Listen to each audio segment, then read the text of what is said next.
Jeg skal fortælle lidt om teorien bag øvelse 1, og for at kunne gøre det, så vil jeg lige forklare lidt om, hvad polat og upolat molekyler er. Jeg vil starte med at fortælle lidt om polat molekyl, og et polat molekyl, det er et polat stof, der har en positiv elektrisk ladet ende, en pluspol, og en negativ elektrisk ladet ende. Så vil jeg lige give et eksempel her, for eksempel med vand.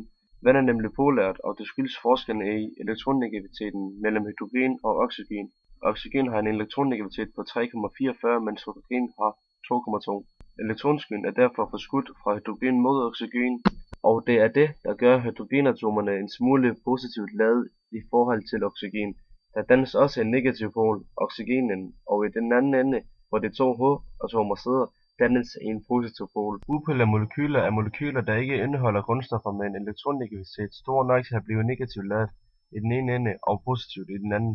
Navnet upolare molekyler ligger også meget op til, at der ikke er polare i molekylet. Man siger, at et molekyle har en høj elektronegativitet, hvis det indeholder grundstoffer med mange elektroner, hvilket altså gør, at det bliver dannet to poler i molekylet. Elektronnegativiteten opgives ved en skala, der går fra 0,7 til 4,0. Jo tættere tallet er på 4, jo større er atomet, jo bedre er atomet til at tiltrække andre atomer, og kan nemt reagere med hinanden for at skabe molekyler. Hvis det er et atom med høj elektronegativitet, der går sammen med et atom med lav elektronegativitet, bliver molekylet polært, og hvis det er to eller flere atomer med lav elektronegativitet, bliver det upolært. Hvis elektronnegativiteten er mellem 0 og 0,5, når man trækker atomernes elektronegativitet fra hinanden, så har vi en upolært elektronparbinding. Dette gælder kun ved to ikke-metaller. Hvis elektronnegativiteten er mellem 0,5 og 1,8, så har vi en polært elektronparbinding. Og hvis vi har en elektronegativitet over 1,8, så har vi en ionbinding. Og som det sidste vil jeg lige komme med et eksempel ud fra de stoffer, som vi blandede om, hvilket der er polært, upolært og ionbinding. Og der starter med polært, der har vi både sukker og glycerin, fordi de er altså under 0,8. Og upolært, der har vi altså etanol, fordi den altså er mellem 0,5 og 1,8. Og som det sidste, der har vi for eksempel salt, og det er nemlig over 1,8, og den har så en ionbinding. Så er det så mig. Jeg skal fortælle om resultater og hvordan vi lavede forsøget. Jeg vil starte med at sige, hvordan vi lavede forsøget. Det gjorde vi ved at finde en masse forskellige reagensglas, hvor der vi hældte de forskellige stoffer i, som man kan se heroppe foran. Altså salt, sukker, glycerin, etanol, vand og olie. Så blandede vi dem sådan efterhånden sammen, for at se, hvorfor noget der reagerede med hinanden. Vi startede med at udelukke salt og sukker, fordi det er to materialer, der er på fast form, så det er rimelig svært at blande sammen, når det ikke er blandet op med noget andet i forvejen. Så det startede vi bare med at krydse. Så puttede vi så salt og glycerin sammen, hvor vi så fandt ud af, at der ikke rigtig er nogen reaktion. Altså de kunne ikke blandes. Så puttede vi glycerin og sukker sammen, og der skete heller ikke rigtig noget. Så etanol og salt, der skete desværre heller ikke rigtig noget. Og så sukker og etanol, der var heller ikke nogen reaktion. Så puttede vi etanol og glycerin sammen, og der var vi så lidt i tvivl om det var om der var faktisk sket noget, fordi begge materialer, de var gennemsigtige, så vi kunne ikke rigtig finde ud af, om der skete en reaktion eller ej. Så puttede vi vand og salt sammen, og der skete også en reaktion efter noget tid, hvor man lige skulle røre lidt i det og så videre. Så puttede vi vand og sukker sammen, og der skete desværre ikke rigtig noget. Så vand og glycerin, og der skete en meget tydelig reaktion. Så puttede vi vand og etanol sammen, og der skete desværre heller ikke noget. Så puttede vi olie og salt sammen, ingen reaktion. Olie og sukker sammen, ingen reaktion. Olie og glycerin sammen, ingen reaktion. Olie og etanol sammen, og ingen reaktion der heller. Og olie og vand, det gav heller ikke nogen reaktion. Det er ligesom i de klassiske folkeskoleeksperimenter, hvor man skal se, at de deler sig. Så skal vi snakke lidt om forsøg 2 og teorien bag det, og der kommer lidt resultater til sidst også. De intermolekylære kræfter. De intermolekylære kræfter er de kræfter, som holder molekylerne sammen, enten i fast eller flydende form.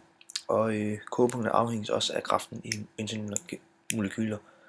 Der er 3 slags kræfter. Der er hydrogenbindinger, så er der dipolbinding, og så er der så van der Waals-binding også. Hydrogenbinding er det findes mellem polare molekyler, hvor det ene molekyl indeholder ON eller F, og det andet molekyl indeholder et kovalent H-atom. Og dipol-dipol-binding, det er den kraft, der er stærkest, når der er stor forskel i elektronegativiteten mellem atomerne i den kemiske binding, så foregår der en dipol-dipol-binding. London-bindinger, eller van der Waals-bindinger, virker af den svageste binding. Det virker mellem alle typer molekyler, men er det eneste. Det virker mellem upolære molekyler også. Molekyler med mange elektroner hænger bedre sammen end molekyler med få elektroner, og har dermed et højere kogepunkt. Og jo mere langstrakt de her molekyler er, jo bedre hænger de sammen. Så kan jeg se den illustration her, at det er selve van der Waals binding, det er mellem de her to atomer, hvor vi har to H2 molekyler, hvor der så vandrer negative elektroner rundt omkring H-atomet. Og hvis man så lige tager et stillbillede, så kan det pludselig foregå sådan, som det står her, at de to minuselektroner er hos det ene H-atom.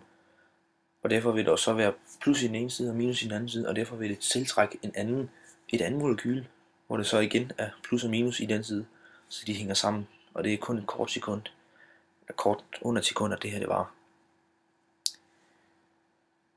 Så har vi lidt teori til for selve forsøget. Fordampning af væske, som vi har.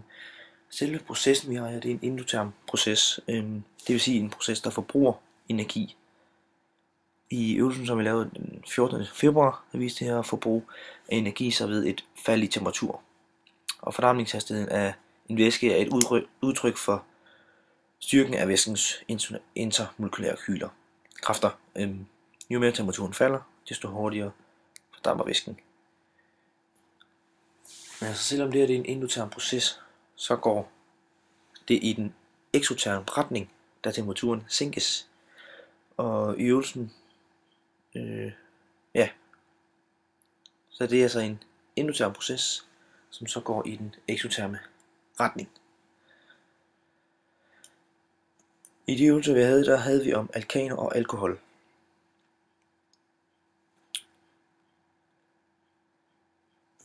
Altså hos de intermolekylære kræfter, der er det hos alkaner, der bruger de van der Waals binding.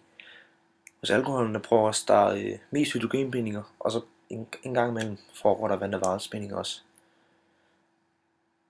Men ellers, så er det næsten altid hydrogenbinding, der bruges.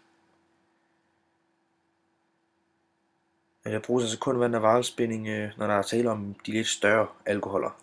Så kommer van der Waals også ind i de her.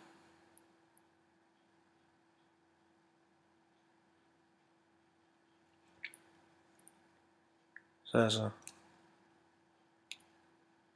hydrogenbindinger hos alkohol, næsten udelukkende hydrogenbindinger og lidt. Ja, og som vi kan se her, så måden vi skal lave forsøget på, det er, at vi først skal have fundet de her apparaturer frem, hvilket vil sige 7 reagensglas og et stativ til at holde dem. En temperaturføler, som vi kan se heroppe i højre hjørne.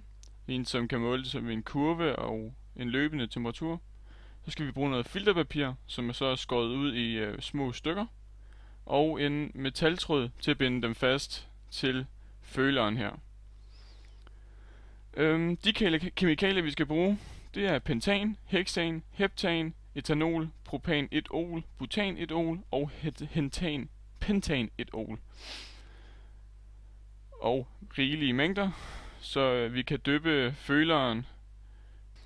Måden vi gør det på, det er så, at vi tager og klipper 7 rektangulære stykker af det der filterpapir ud, så det passer med at med højden af væsken, som der står her. Og så vikler vi den rundt om metalstykket på temperaturføleren. Så putter vi føleren ned i reagensglasset og lader det stå til temperaturen er konstant, hvilket tager omkring 1 minut, men det er plus minus. Derefter så står der, at vi skal starte dataopsamlingen, men da de her apparater, de kun kan måle i 3 minutter, og nogle af dem skal helt op og måles på i 10 minutter, så valgte vi så at skrotte den del og bare kigge på temperaturmåleren og ikke have lavet en graf ud fra det. Så fjerner vi så temperaturføleren fra reagensglasset, og holder den vandret, så den ikke er nede i væsken mere, men står ude i den friske luft, eller inde i et stinkskab. Og så holder vi så øje med temperaturen, og at den, om den falder eller stiger. Nej, den falder i det her. Og vi holder så øje med den, indtil den stopper med at falde og begynder at stige. Og det kunne så tage mellem 2 og 10 minutter.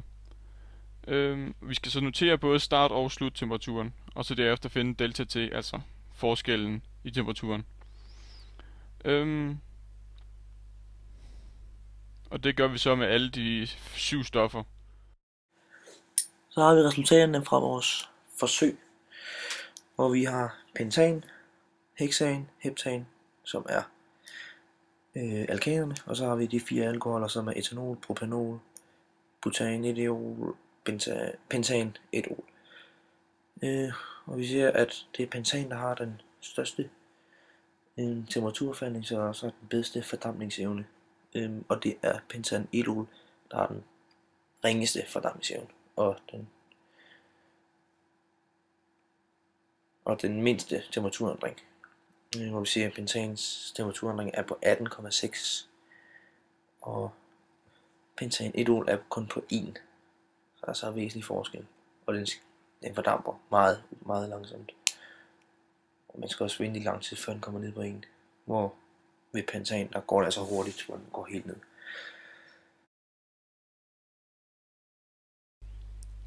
Ja, og som vi kan se her, der har vi resultaterne på en graf, hvor vi har sat alkoholerne op her, og alkanerne op her. Og i toppen af alkoholerne har vi etanol, som er den, der fordampede hurtigst, og havde den største ændring i temperaturen. Og herover har vi alkanerne, hvor pentan er i top, og den havde også den højeste af dem alle sammen temperaturforskel.